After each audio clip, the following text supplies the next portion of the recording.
Boa noite, irmãos. Eu falo só uns 2 minutinhos aqui, rapidinho. É sobre um compartilhado meu tio na Conferência de Poços de Caldas de 2000 e muitos atrás. Acho que 2016, 2017, quando que foi? Eu sei quem que é seu tio. Tio Lúcio. É tio Lúcio. Foi, acho que 2018, sei. João? 19? 19. Mas ele, acho que tem são 3 sessões sobre o compartilhado do livro de João, mais especificamente a centralidade de Cristo, né? Eu acho que o texto era Efésios, mas com a visão no texto de João. E eu já ouvi isso compartilhar algumas vezes, recomendo para quem quiser, tiver tempo aí, mas no finalzinho do compartilhar ele traz um ponto que fica no meu coração e eu queria trazer para os irmãos. No final ele fala assim: vamos supor um relacionamento, um casamento com suas funções típicas, uma esposa com responsabilidades de manter a casa, um marido com responsabilidades fora de casa, e providenciar dinheiro, etc. Vamos supor que todo mundo cumpra ali com as suas responsabilidades, seus serviços. Chega no final do dia, vocês considerariam isso um bom relacionamento baseado só nisso? E acho que a provocação que ele deixa lá era que sim, a nossa relação com o Senhor tem que ser mais profunda e além, né? Uma vivência diária, uma intimidade diária, e quanto mais, acho que quanto mais indo para o final, né, assim, dos tempos, né, considerando o livro de Apocalipse. Mas era só essa colocação que eu queria deixar para os irmãos.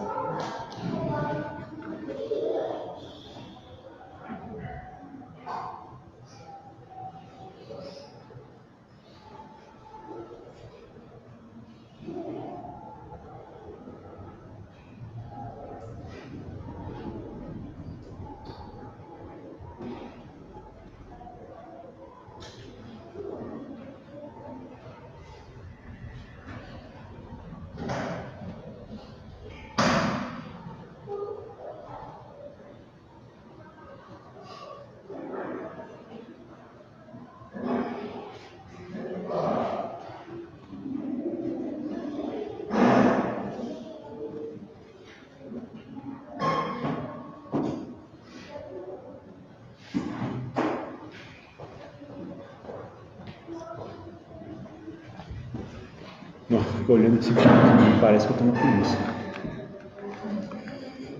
Enfim, tem um assunto que tem me incomodado por vários dias e eu acho que ele é bem pertinente para ser dito para a igreja como um todo.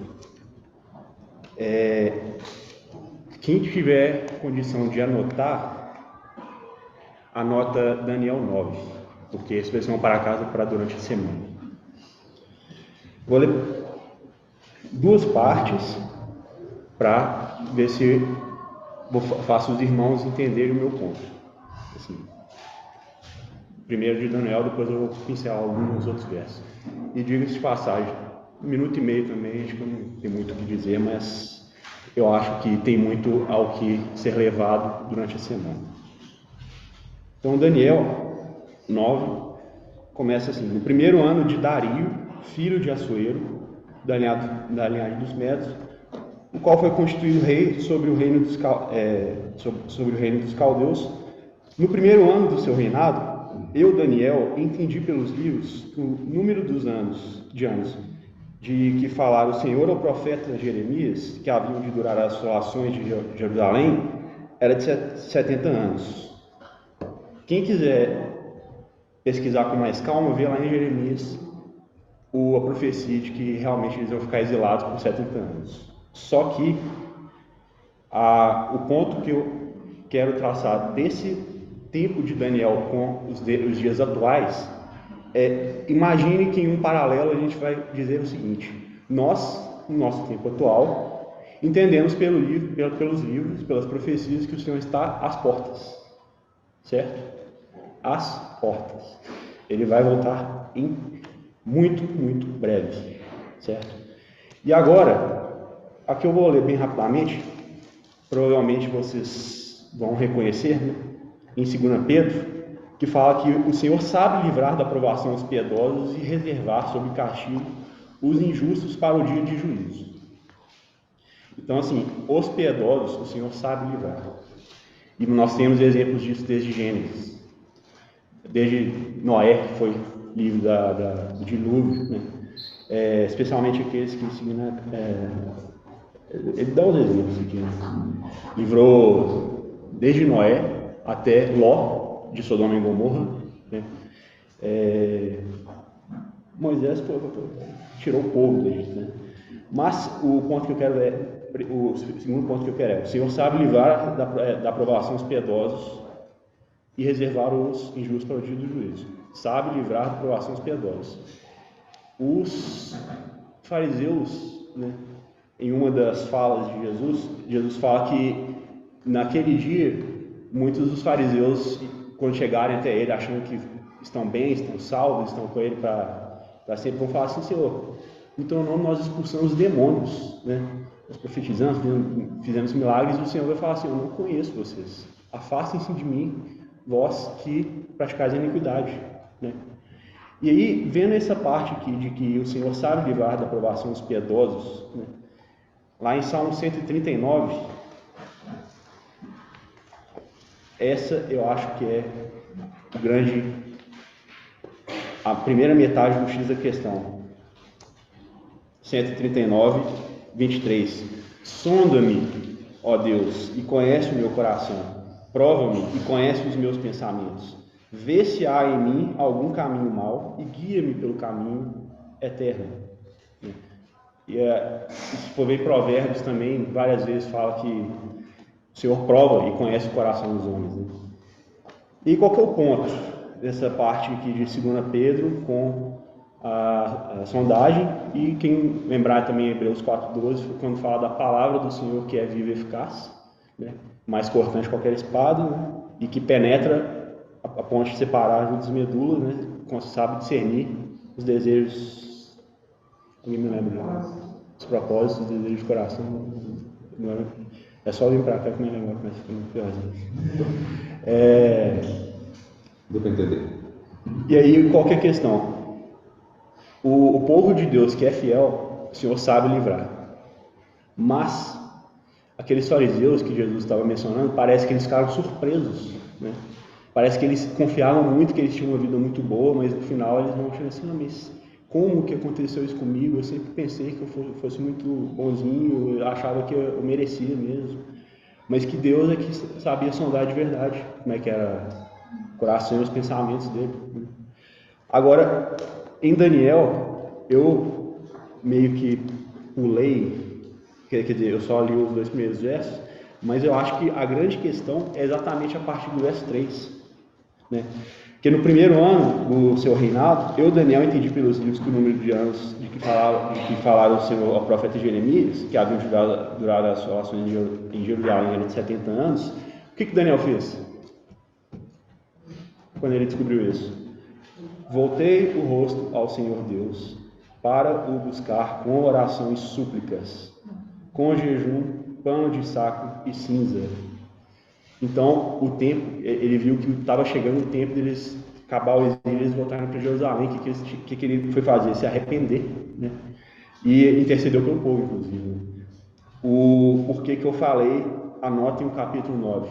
Porque, por mais que o meu ponto aqui seja trazer os 3 primeiros versos, e que a atitude de Daniel foi voltar o rosto ao Senhor Deus para buscar coração, analisem com calma todo o capítulo, tudo que Daniel coloca no capítulo 9, porque nesse tempo, né, talvez fosse uma tribo, que eu não tenho tanta certeza. Aí quem for historiadores e arqueólogos que conhecem a parte do exílio, dizem, né, dos judeus, que isso eu não tenho certeza, que eles acreditavam que quando estivesse chegando até o final desse tempo, do exílio, se eles arrependessem, eles voltavam para Jerusalém e acabava o exílio. Senão, ia durar mais. Isso eu não sei bem. Assim, não sei dizer com certeza, porque tem várias interpretações deles durante aquela época. Mas um paralelo com os tempos atuais o Senhor vai voltar e vai.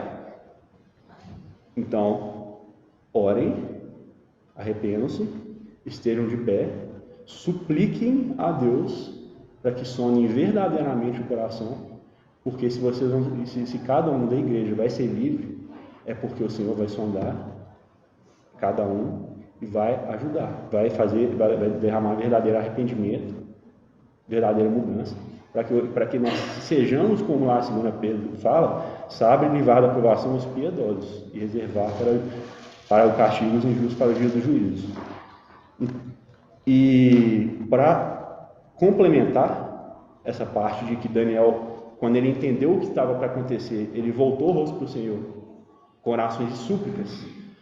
Esse trecho foi mencionado, acho que 3 ou 4 sábados atrás, Efésios 6, só que ele foi mencionado até uma parte, eu queria focar em muito o versículo próximo, que era o próximo até onde acabou da última vez que a gente alguém trouxe aqui, eu nem lembro quem foi, que Efésios 6:10, quando fala da armadura de Deus, quanto ao mais, sede fortalecidos no Senhor e na força do seu poder, revestivos de toda a armadura de Deus, para poderdes ficar firmes contra as ciladas do diabo. Eu até anotei aqui, acho que foi o irmão Luiz que mencionou que essas ciladas podem ser distração ou algo do tipo. E depois eu até olhei também e vi que parece que a raiz vem de métodos. Então, os métodos do diabo, as distrações, as ciladas, né?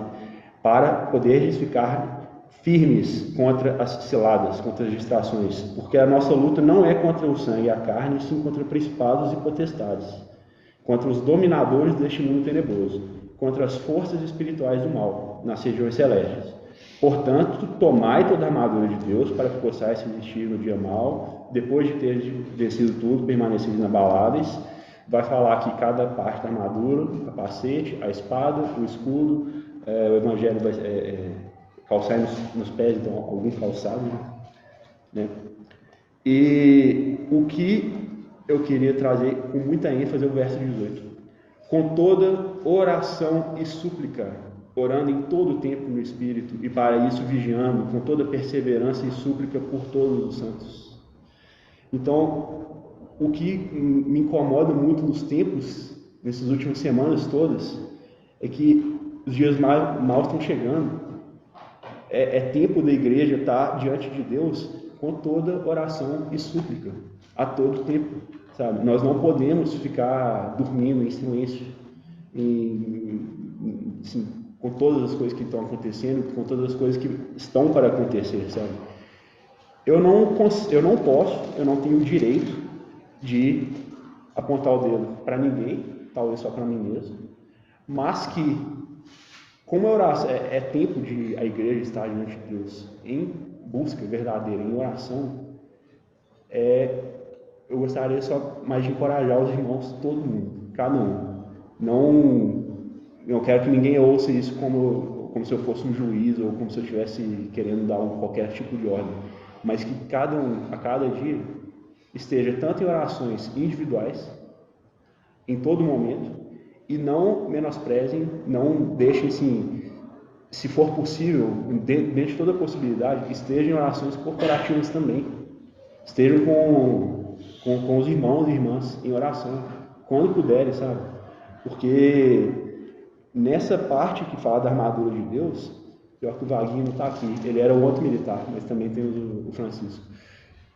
Gente, quando eu falo armadura de Deus, e eu fico lembrando do militarismo em guerras, quando você está numa batalha, sabe, você está indo e você não sabe se você vai voltar vivo. Você tenta imaginar todo mundo em um outro momento, o pessoal no dia D, né, chegando na Normandia, né, nas praias, quando eles estão chegando na praia, ouvindo barulho de tiro, de granada, de tudo mais, eles indo para uma guerra, eles deviam estar morrendo de medo, porque a qualquer momento que abrisse lá não sei o nome, para eles saírem lá dos barcos e irem para a praia, já estão sujeitos a tomar tiro, morrendo de alguma maneira. E a batalha é meio que isso. Se você não está firme, se você não está esperto, você morre fácil. E aí eu vou ver que a armadura de Deus, está falando de armadura de uma batalha. Então, assim, não é para menos, não, a importância, sabe? O escudo, né, então, mas também que passa está escudo da fé com o qual podereis apagar todos os dardos inflamados do maligno. Imagina naquela época alguém sem escudo, vindo uma flecha. O que acontece? O cara morre, sabe?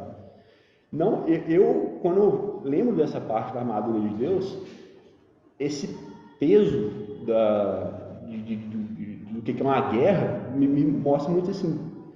Não é qualquer coisa, sabe? Ele está falando para a gente tomar uma armadura, porque essas ciladas elas são implacáveis. E o que a gente está falando? E o que tem aqui, né, nesse trecho que fala que é o mais prático de todos? Assim, tem um verbo aqui no imperativo. Na verdade, no gerúndio aqui no caso, né? Orando em todo tempo. Então, se os tempos são maus, a gente tem que estar muito firme em oração, mas é muito firme, tá? Talvez muito mais do que desde quando Jesus foi elevado aos céus até agora, né? Porque se realmente é o fim dos tempos e os tempos do fim vão ser difíceis, né? Não é a hora de menosprezar a situação, né? Não é a hora de achar que está tudo bem, que nós estamos tudo bem, tá ok. A gente tem que estar diante do Senhor com súplicas para que Ele sonde a gente e faça da gente firmes, fortes, sabe? Para que a gente seja aqueles que são os quais o Senhor vai livrar, sabe? Assim, não é só uma pequena coisa também que eu tenho pensado muito a respeito de quando fala em Hebreus 11:1, da fé e tal. Uma coisa é a gente ter um certo fideísmo, né, que você quer acreditar em qualquer coisa. Então, o mundo afora, qualquer coisa que tem uma aparência de piedade e fala fé, muita gente acha bonitinho. Mas a fé em si, ela não é irracional desse jeito, digamos assim. Se cada um aqui tem fé, é porque Deus gerou fé nele, sabe? Fé no Filho, genuína, fé verdadeira. Mas, olha uma coisa, quem que falou que pedir e dar-se-vos-á, bater e abrir-se-vos-á, buscar e encontrareis? Quem falou isso? Senhor Jesus. Algum motivo para não crer? Pode ir sim, com toda certeza. Se foi o Senhor Jesus que falou, vai acontecer. Então, pedir, dar-se-vos-á. Não tem espaço para ter dúvida disso. Nós temos coloque assim, eu não estou querendo fazer que a gente seja cientificista, muito racionalista, mas nós temos um motivo muito inquestionável para crer. Quem disse foi o Senhor. Então não tem como não crer. Pelo menos assim, a teoria é uma coisa, na prática a gente tem que pedir a Deus que ajude a gente, auxilie. Mas lá em 1 Pedro, em 2 Pedro, quando fala que o Senhor sabe livrar os piedosos, pode ter a plena certeza, Deus sabe livrar os piedosos, não tenha dúvida disso. A única preocupação é estar entre esses piedosos. Então, assim, até que me delonguei mais do que eu imaginava, mas eu tenho me incomodado muito com a igreja, parece que não tem estado em oração. Eu não sei assim, se está distraída com alguma outra coisa, alguma coisa mundana, está distraída com a situação do país ou do mundo. Eu posso estar errado, mas eu acho que vale muito o encorajamento para que estejamos sempre diante do Senhor em orações e súplicas. Então, assim, quem puder também, aparece quarta-feira, tá? Porque é importante, é muito importante.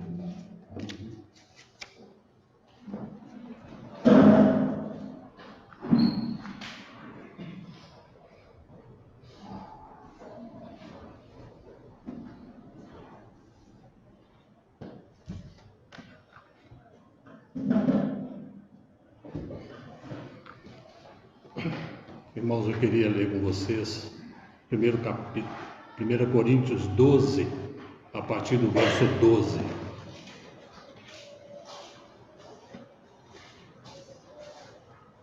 Porque assim como o corpo é um,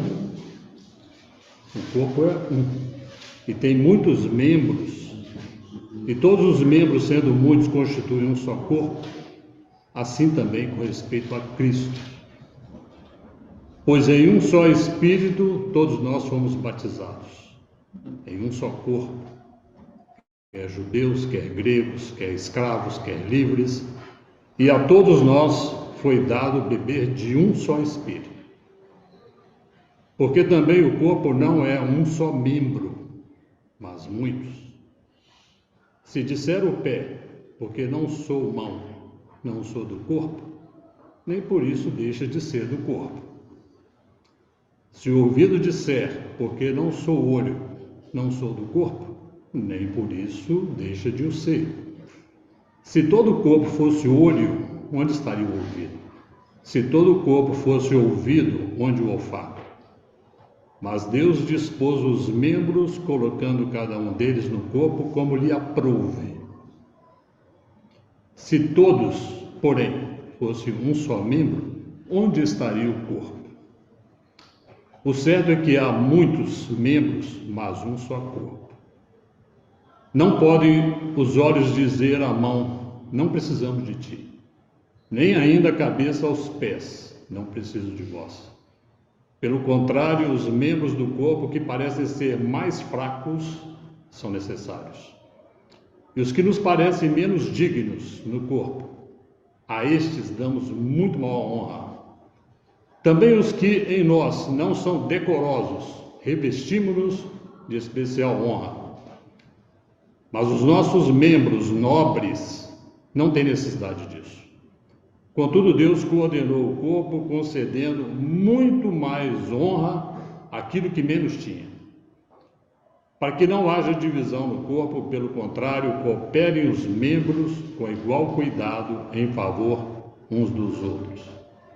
De maneira que se um membro sofre, todos sofrem com ele. E se um deles é honrado, com ele todos regozijam. Ora, vós sois corpo de Cristo e individualmente membros desse corpo.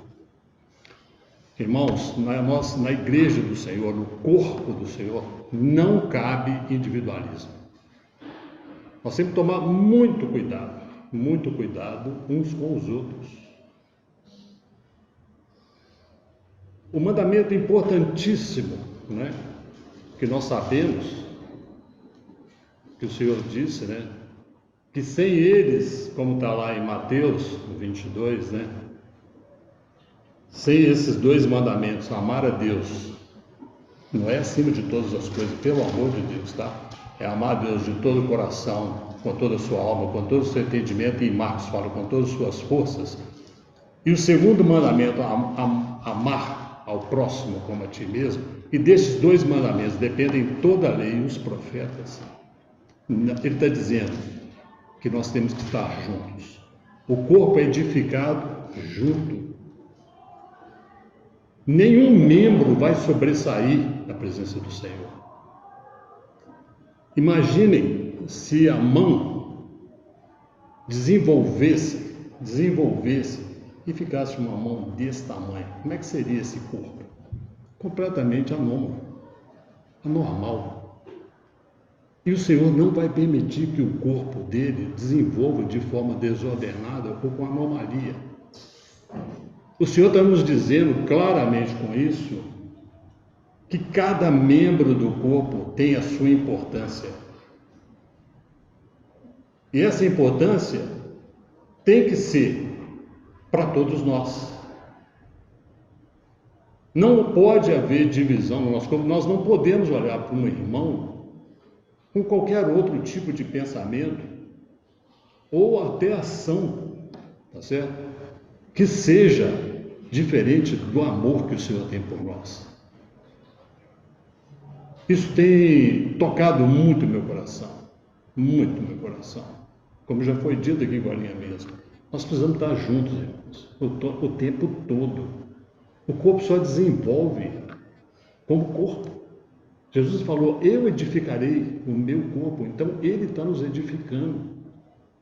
Ele é todo poderoso, não tem como a gente achar que Deus é mais ou menos, não é. Deus é todo poderoso, Ele é onisciente, onipresente, onipotente. Ele pode fazer o que Ele quiser. A questão não está com Ele, a questão está conosco. É o nosso posicionamento que importa. O Senhor fez tudo que deveria ter sido feito. Ele fez tudo. Ele já venceu, ele é vitorioso, etc. Ele nos aguarda. Mas qual que é o posicionamento de cada um de nós? Qual que é? Essa é uma questão que cada um tem que colocar diante do Senhor. Você se julga mais importante que qualquer um dos seus irmãos? Você acha que você pode julgar os seus irmãos?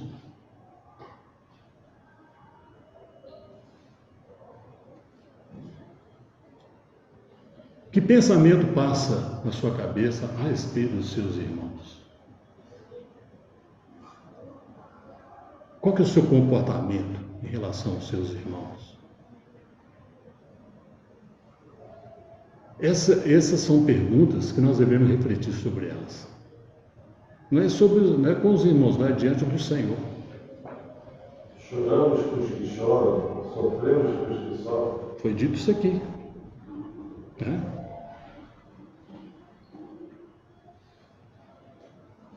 O Senhor tem me tocado muito sobre isso, irmãos. E essa figura de que Ele não vai permitir anomalia no corpo, isso é vital.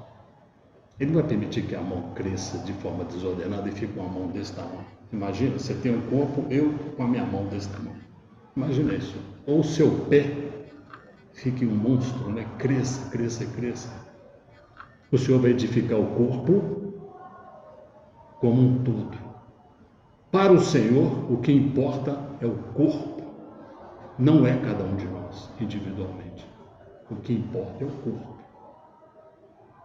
E nós temos que estar juntos, irmãos. Nós temos que orar juntos.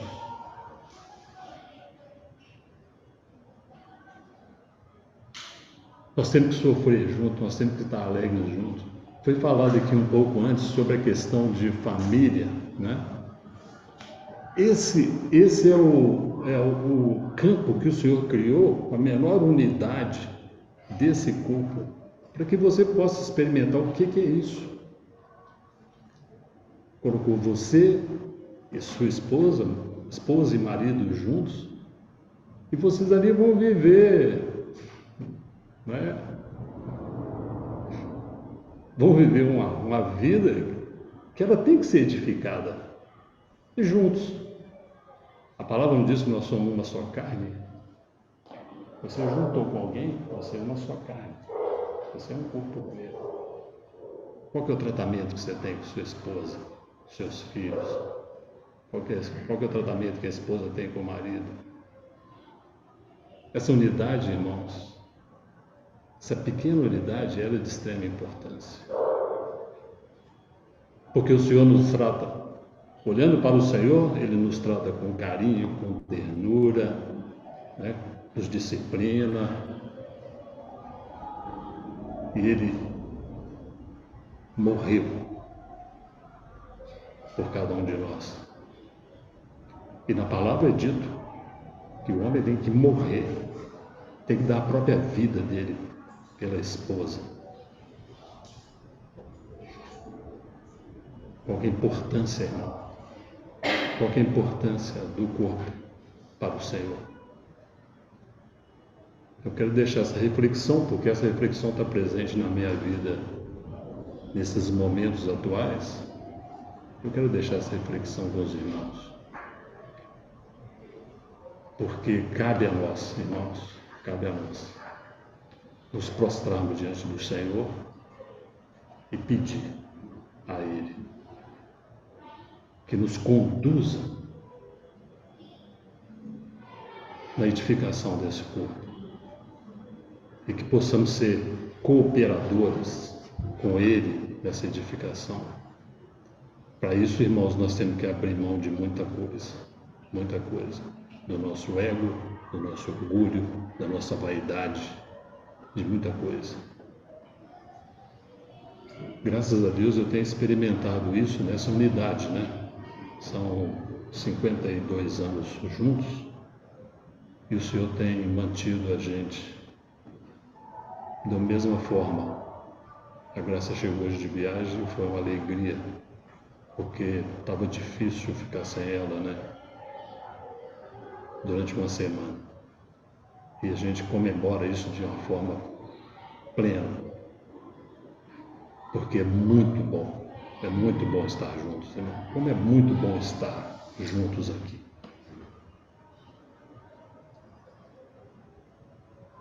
Que o Senhor toque mesmo o nosso coração e que a gente não faça nem escolha com quem a gente quer andar. O importante é nós submetermos à vontade do Senhor e estarmos aonde Ele nos colocou. Nós não temos que escolher, irmãos. Se o Senhor nos colocou num lugar, é no lugar que você tem que estar. É ali que Ele vai te edificar.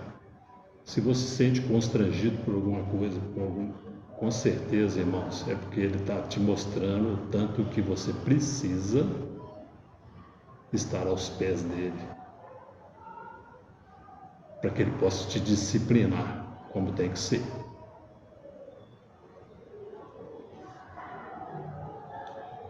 Então eu deixo essa reflexão com os irmãos e gostaria muito que vocês estivessem comigo refletindo sobre isso, porque é importante, né, estarmos juntos. Cada irmão que vem aqui e se dispõe, né, a trazer alguma coisa para nós, é valioso, é muito precioso, é muito precioso. Que a gente possa ser assim, né? Possamos ter essa liberdade, essa tranquilidade de estarmos juntos, verdadeiramente juntos, todo o tempo. Mesmo que a gente não esteja fisicamente juntos. Como já foi convidado aqui, né? Eu entendo que é um convite, que estejamos mesmo na quarta-feira orando uns pelos outros. É tão importante, irmãos, tão importante. Nós sabemos que a oração de um justo, ela é um aroma agradável ao Senhor. É isso, irmãos.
Deixar alguns versículos de alguns pensamentos muito associados com o que o Márcio acabou de dizer, os irmãos meditarem aí nos dias para frente.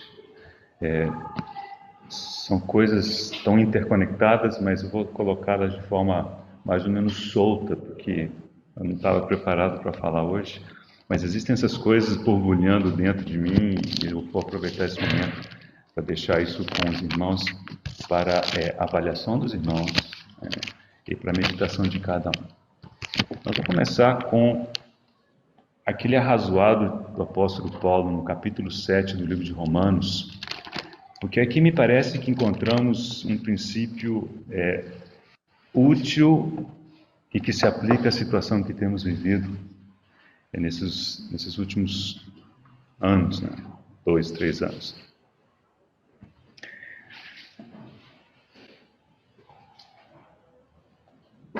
Eu vou ler trechinhos, ok? Depois os irmãos podem ler com carinho, mas assim, o objetivo é tirar um princípio daqui, não pegar muito o argumento da lei e o pecado, que é o assunto que Paulo trata aqui. Então, versículo 7 do capítulo 7 de Romanos começa assim: que diremos, pois? É a lei pecado? De modo nenhum. Então, essa é uma coisa que ele vai argumentar ao longo desse texto. A lei não é pecado. Ele chega à conclusão que ela é santa, ela é boa, ela é justa, né? Versículo 8. Mas o pecado, tomando ocasião pelo mandamento, despertou em mim toda sorte de concupiscência. Veja, foi o pecado, não foi o mandamento. Porque sem lei está morto o pecado. Versículo 10. E o mandamento que me fora para a vida, verifiquei que este mesmo se me tornou para a morte. Olha que declaração. Uma coisa boa, santa, justa, que objetivava a vida, verifiquei que este mesmo se me tornou para a morte. Como se a mesa virasse, né? Por quê? Versículo 13. Acaso o bom se me tornou em morte? De modo nenhum. Pelo contrário, a resposta está aqui, irmãos. O pecado, para revelar-se como pecado, por meio de uma coisa boa, que a lei é o mandamento, causou-me a morte. De novo, o pecado, para revelar-se como pecado, por meio de uma coisa boa, causou-me a morte, a fim de que pelo mandamento se mostrasse sob maneira maligno. Então esse é o princípio, irmãos, que eu quero deixar aqui sobre a mesa para os irmãos tomarem, meditarem ao longo desses dias. É um princípio bastante geral. E qual que é esse princípio? Existem coisas que em si mesmas são muito boas, cujo objetivo, vamos dizer assim, original, era a vida, mas o pecado em nós, a carne em nós, consegue virar a mesa, consegue se aproveitar daquilo e tornar aquilo em morte. Ou seja, ministrar morte por meio de uma coisa boa. Mas não é a coisa boa em si o problema nosso, o pecado. O pecado, esse pecado é o nosso pecado. O nosso pecado, o meu pecado, a minha carne, para revelar-se como pecado, para deixar claro que é ruim, por meio de uma coisa boa, causou-me a morte, a fim de que pelo mandamento se mostrasse sob maneira maligna. Irmãos, considerando essas coisas, o que tem vindo à minha mente? Isso também em conversas com os irmãos, em oração, diz respeito à transmissão das reuniões de fim de semana. De alguma forma, existe um sentimento crescente em nós de que algo que era bom, que é bom em si, quem pode negar que não é bom? Mas o fato é que a nossa atitude para com isso, o nosso pecado, a nossa carne, aproveita essa oportunidade para, por meio dela, ministrar morte, ao invés de ministrar vida. Então, esse é um dos pensamentos que eu quero deixar com os irmãos. Precisamos considerar juntos, precisamos orar juntos, precisamos estar diante do Senhor e ver se é isso mesmo. Agora, a nossa tendência natural, desde que Adão tomou da árvore do conhecimento do bem e do mal, é analisar os problemas assim: não, mas isso aqui é bom. Que a gente faz essa divisão, né? Entre bandido e mocinho, entre bom e ruim. Nós precisamos ir além disso. Esse texto nos mostra que aquilo que é bom pode ser um instrumento na mão do meu pecado, da minha atitude, para virar a mesa, e ministrar morte por meio de uma coisa que é boa. Então, fica esse primeiro pensamento. Associado a ele, vamos para Hebreus capítulo 12. Também acho que isso aí está conectado com o irmão Márcio acabou de falar conosco, porque esse trecho, mais ou menos por volta do versículo 4, 5 até o 13, fala de disciplina, mas eu não quero entrar nisso. Nós vamos olhar o versículo 12 e 13, que é uma palavra de encorajamento. Então, Hebreus 12, 12. Por isso, restabelecei as mãos descaídas e os joelhos trôpegos, e fazei caminhos retos para os pés, para que não se extravie o que é manco, antes seja curado. Nesse versículo 13, nós temos uma recomendação da palavra de Deus de como lidar com certas coisas. Então, a pessoa que é manca, com uma perna mais curta do que a outra, se ela caminhar sem referência, ela naturalmente começa a cair para o lado que a perna é mais curta, né? Dizem que todos nós temos alguma diferença de tamanho nas pernas. Razão pela qual no deserto, o pessoal não tem, diz que se olhar a filmagem de cima, o pessoal fica rodando em círculos, né? Os círculos são mais fechados ou mais abertos, dependendo da tendência de cada um. Mas esse texto nos diz que existem os mancos, e a bem da verdade nós todos somos, de um jeito ou de outro, mancos. Em um aspecto, em outros, nossos aspectos são diferentes. E aqui a recomendação é a seguinte: fazei caminhos retos para os vossos pés. Dá um jeito, põe um guia para ajudar quem tem a tendência de ficar manco. De novo, irmãos, quando eu penso nessa questão, existem as pessoas que têm a tendência de depender, né, de uma transmissão, sendo que não precisaria. Tem quem precise. Infelizmente, essas pessoas, o Senhor vai prover de alguma outra forma. Mas, para essas pessoas, eu sinto que nós precisamos ajudá-los a fazer os caminhos retos, para que ele endireite, para que ele conserte, né? Qual que é o objetivo disso tudo? Seja curado. É assim que termina o texto. Antes, para que seja curado. Esse tem que ser o nosso objetivo, né, diante do Senhor sempre. Qualquer decisão é para o bem, né? Agora, leia o texto que antecede. Disciplina, no momento da disciplina, não é gostoso, não é palatável, é difícil, todos nós passamos por isso, né?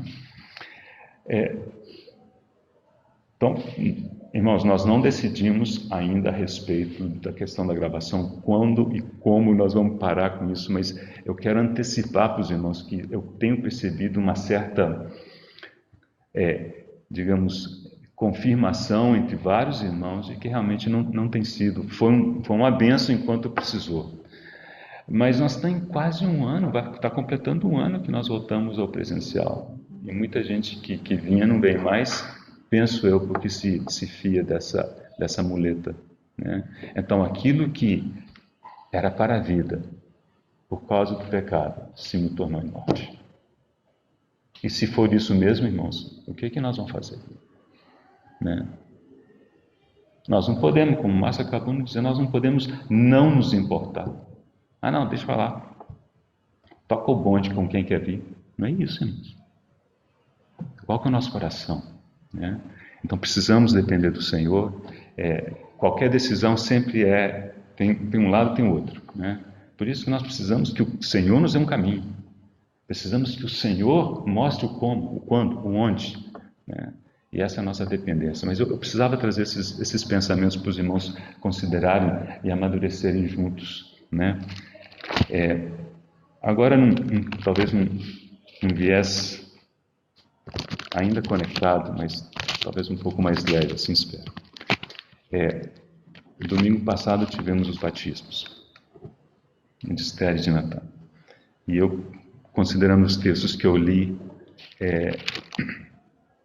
no domingo, comecei com esse texto da primeira epístola de Pedro, no capítulo 3. E tem uma frase aqui que, quando eu li, aquilo me capturou de uma forma especial. Eu quero voltar essa frase com os irmãos, 1 Pedro, capítulo 3.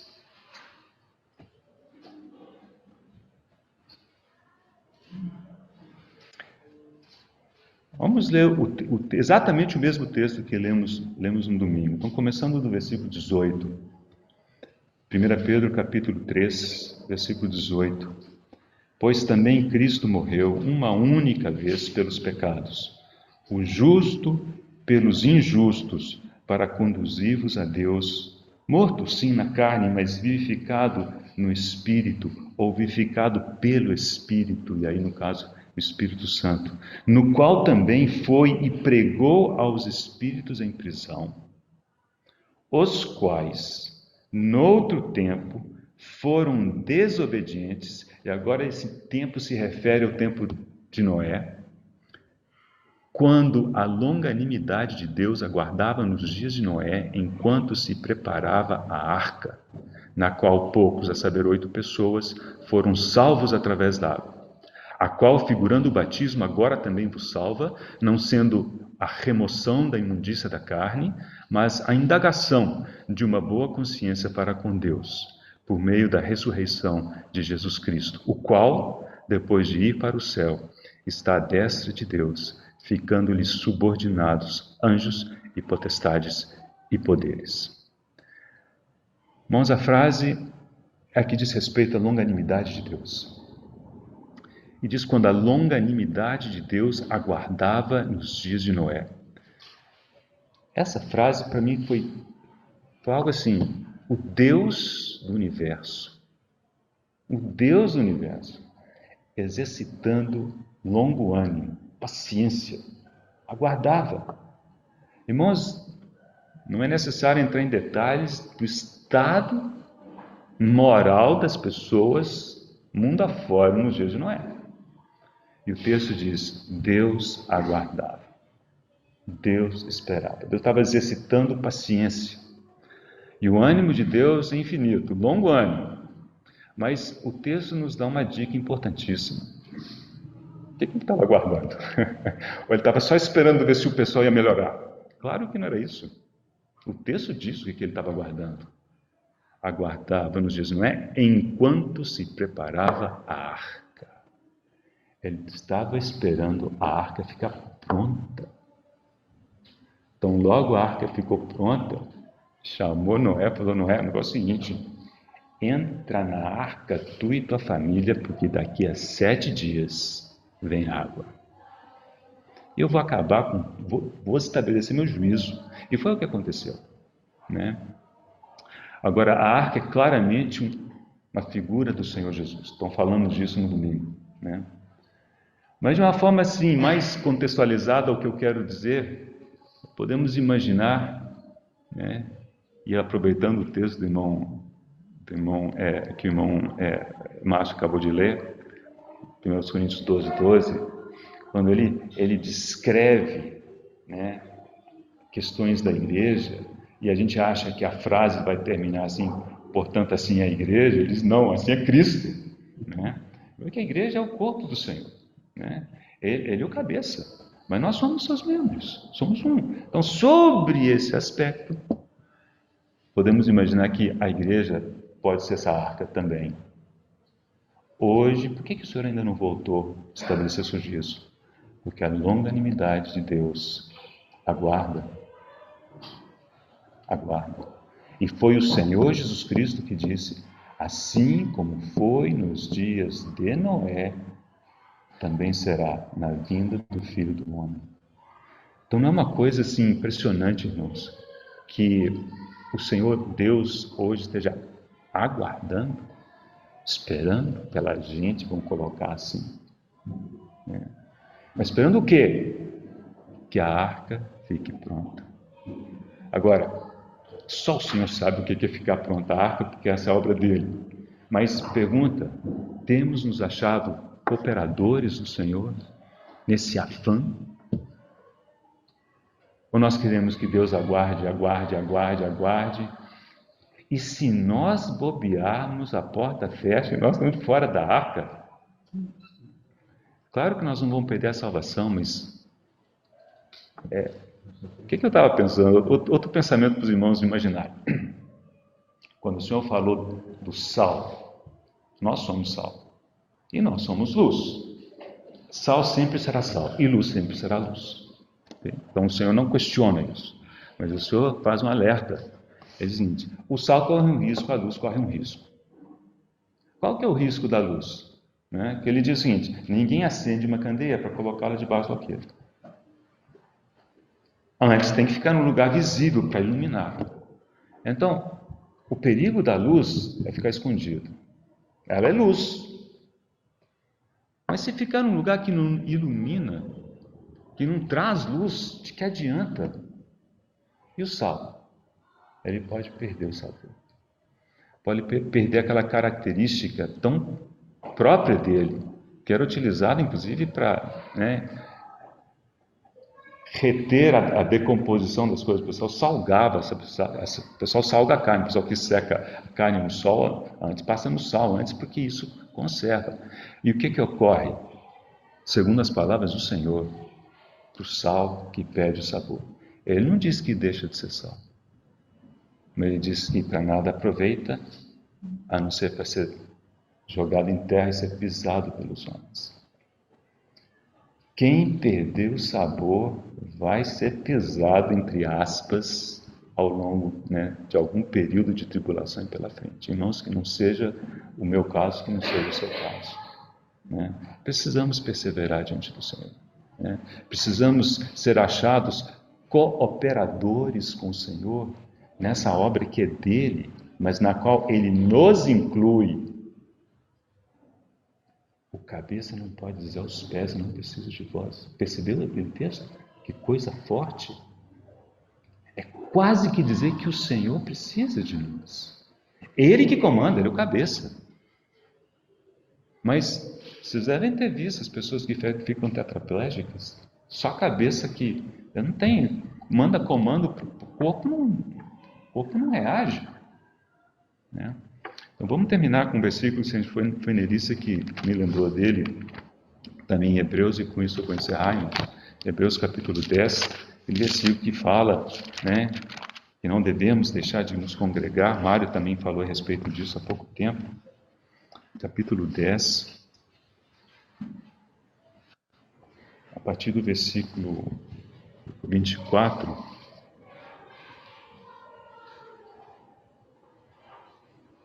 veja se esses versículos não quase que resumem tudo o que foi dito essa noite por aqui, né?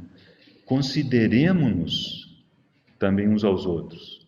Aqueles textos de mutualidade, Mário mencionou isso há pouco tempo. É um dos textos de mutualidade. Considerar um ao outro, né? Para, agora, irmãos, estímulo. Não é para criticar, não é para desanimar, né? Não é para passar rasteira, é para estimular ao amor e às boas obras, né? E aí vem, não deixemos de congregar-nos. Como é que nós vamos nos estimular ao amor e às boas obras se sequer a gente se encontra? Fica difícil, né?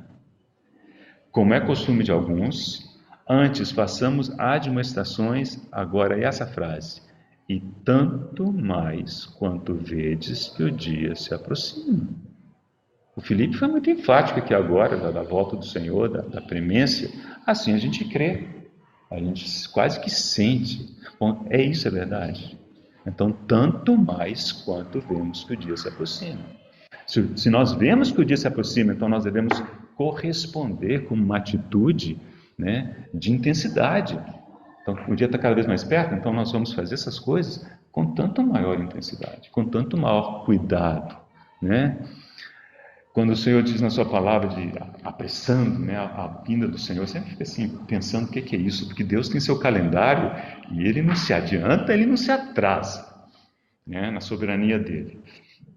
Mas tem as nossas percepções, né? E o nosso coração tem que ser de vermos o Senhor pronto. Agora, como é que nós vamos, por um lado, dizer que esperamos que o Senhor venha pronto, mas por outro lado, nós não estamos envolvidos na preparação da arca, nós não estamos à disposição do Senhor, né? E o Senhor que está nesse afã de preparar a sua noiva, agora utilizando o texto do Novo Testamento, né? Adornando a noiva, ataviando a noiva. E Apocalipse tem uma expressão interessante, que ela diz que assim mesmo se ataviou. Então, irmãos, tem um aspecto, sim, né, de uma noiva que está se aprontando para encontrar com o Senhor. né? É claro que isso é feito por meio do Espírito Santo que Ele nos deixou. Então, de forma muito direta, é o próprio Senhor em nós fazendo as coisas. Mas se nós não nos dispusermos na mão do Senhor, Ele aguardará. Agora, lembre-se, o tempo do Senhor e a paciência do Senhor tem um limite determinado por Ele próprio. E quando Ele tiver que fazer algo, Ele fará. Então, irmãos, são pensamentos meio soltos, mas que têm indo e vindo, né, na minha mente ao considerar na palavra de Deus, em oração, conversando com os irmãos e ouvindo o relato de irmãos, e essas coisas vão aos poucos construindo algo. Nós precisamos submeter isso ao Senhor, ver se realmente esse é o caminho que o Senhor nos tem dado, né? E temos um testemunho conjunto de que, ok, parece que o Senhor quer que nós prossigamos dessa forma, e assim a gente caminha em temor e reconhecimento que só Ele é o nosso cabeça. Só Ele tem autoridade para decidir uma coisa, decidir outra, né, para nos conduzir. Que o Senhor nos abençoe.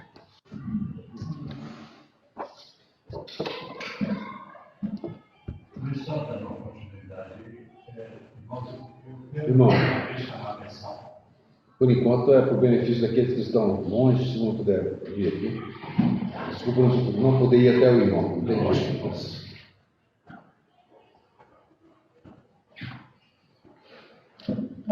É rápido. Não estou lembrando, nós somos o corpo de Cristo. Não são muitos corpos, não, é um corpo. Qual a responsabilidade de cada um de nós nesse corpo? É isso que nós temos que refletir. O corpo é só um. Nós sabemos que o Senhor está edificando. Mas o Senhor fala que nós somos cooperadores nele. E como é que cada um de nós está cooperando?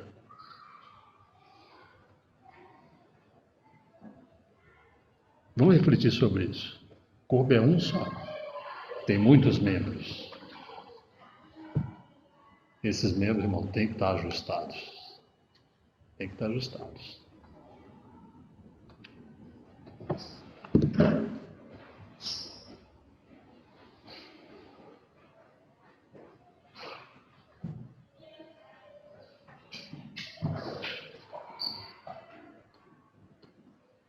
Pai amado, nós sujeitamos a nossa vida a Ti, Senhor, tudo que eu digo.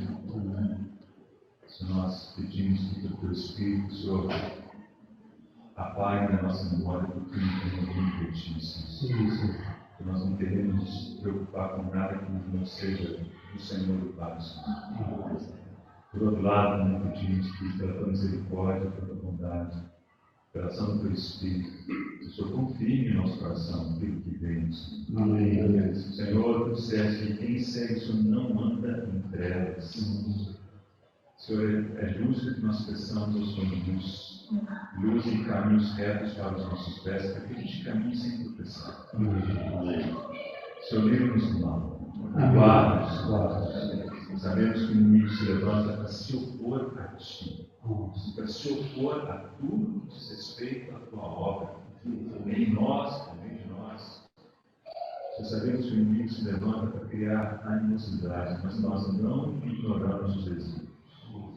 Queremos, Senhor, nos incentivar no caminho do amor e das boas obras. Amém. Aqueles que estão perto e também aqueles que estão longe. Pedindo que o Senhor tenha misericórdia de todos. E que o Senhor opere, que o Senhor traga, que o Senhor nos reúna conforme o Teu coração. Sabemos que há pessoas com realidades diferentes, dificuldades concretas. Senhor, faz provisão. Senhor, abre caminhos, abre portas para que haja por esse reunir agradável e aceitável a Ti.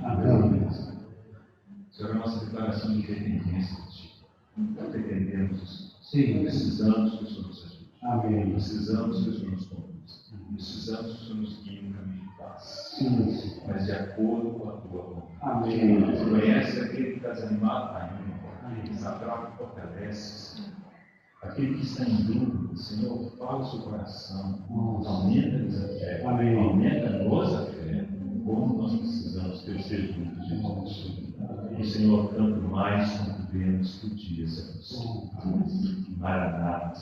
Amém. Vem, Senhor Jesus. Prepare-nos para aquele momento de encontro com o Senhor. Ó, Senhor, nós pedimos que possamos ser achados dignos de escapar da provação que vem sobre este mundo.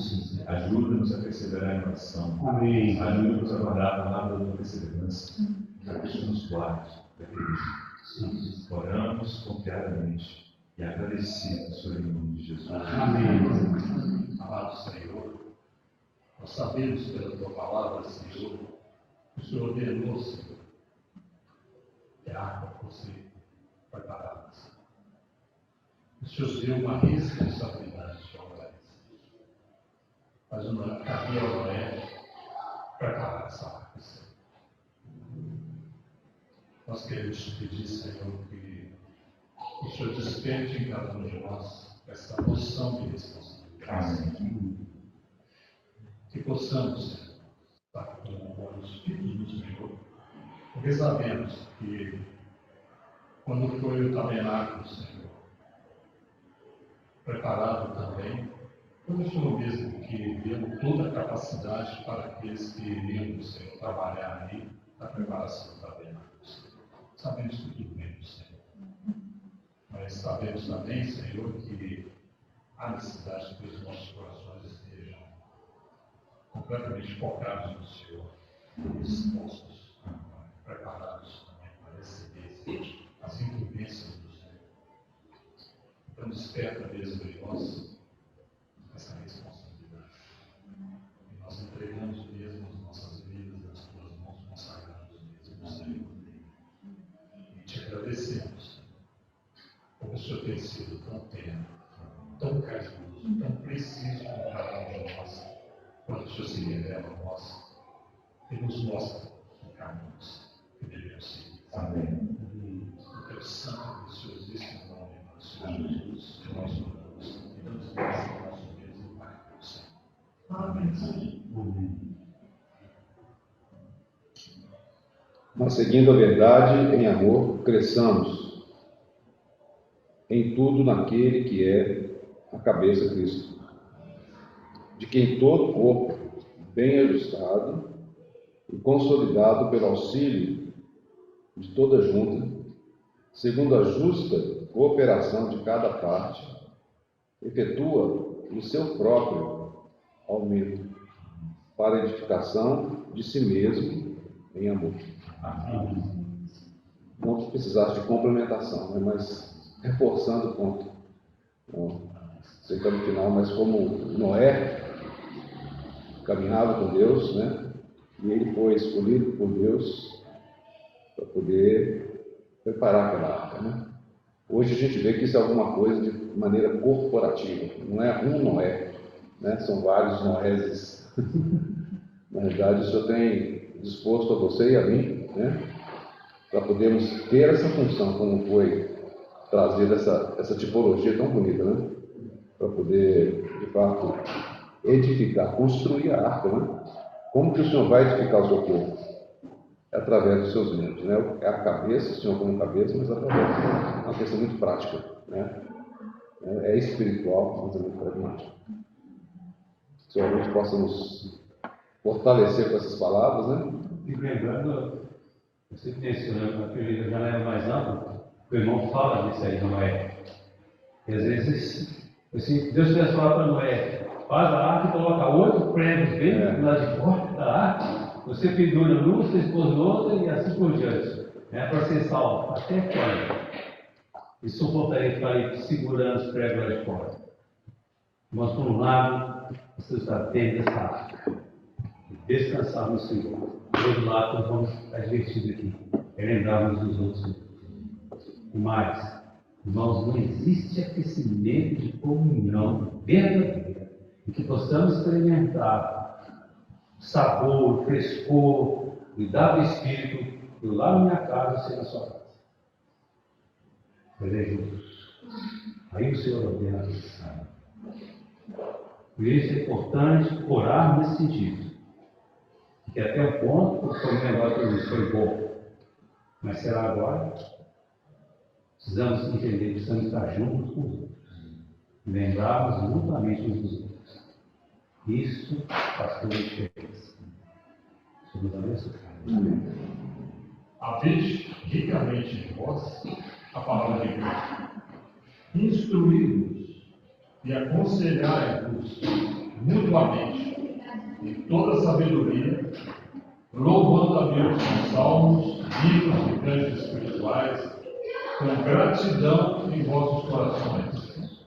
E tudo o que fizerdes, seja em palavra, seja em ação, fazei-o em nome do Senhor Jesus, dando por ele graças a Deus.